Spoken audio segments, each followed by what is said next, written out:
আজকে আপনাদেরকে দেখাবো মাছ রান্না করার রেসিপি। প্রথমে তেল দেওয়া হয়েছে, তারপরে পেঁয়াজ দেওয়া হয়েছে, এখন নাড়াচাড়া করা হবে। এই পেঁয়াজগুলিকে আপনার এই দলাগুলি ভেঙে দেওয়া হবে এবং লালচে ভাগ করা হবে সুন্দর করে। মাছ রান্না করার রেসিপি আপনারা শিখে নিন কীভাবে মাছ রান্না করতে হয়।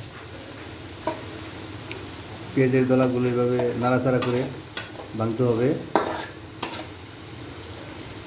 একটু গ্যাসের পাওয়ারও বাড়াই দিবেন।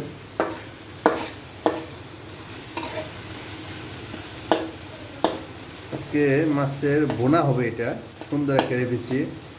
আমরা কয়েকটা আলু দিয়ে পেঁয়াজ দিয়ে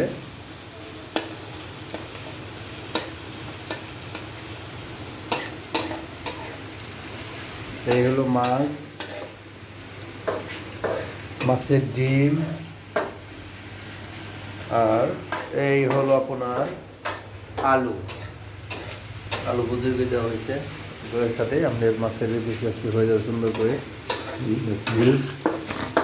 হলুদ একটা গুঁড়া ওগুলো দিবেনি, দেওয়ার সময় তো উঠবে ওগুলা সুন্দর করে। লবণ পরিমাণ মতো, গরম মশলা একটু বাটা, আদা রসুন চিটা করা আছে, তার সাথে একটু মাছের মশলা। হ্যাঁ, এই যে মশলা আছে সাথে।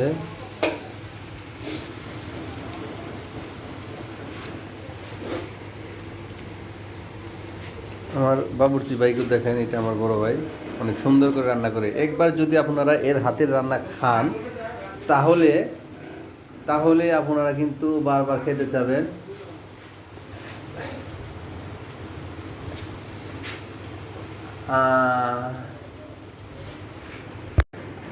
বলতে হইব আদা রসুন জিরা বাটা,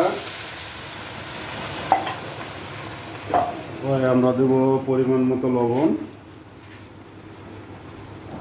লোক বেশি না, যার কারণে একটু পরিমাণ মতো লবণ, হলুদের ফাঁকি, হলুদের গুঁড়া, এক চামচ, গুঁড়া মরিচ এক চামচ পরিমাণ,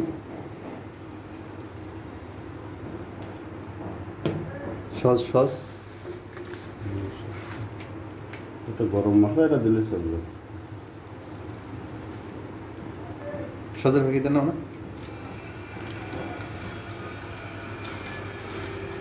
আমাদের কাছে যেহেতু এখন মাংসের মাছের মশলা নাই, এটা মুরগির মশলা দিয়ে বলতে আমরা খাই না।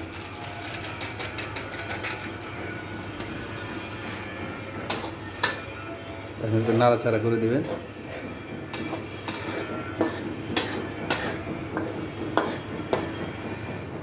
আজকের রেসিপিটা কিন্তু অনেক সুন্দর হবে, অনেক মজাদার একটা রেসিপি হবে আজকে।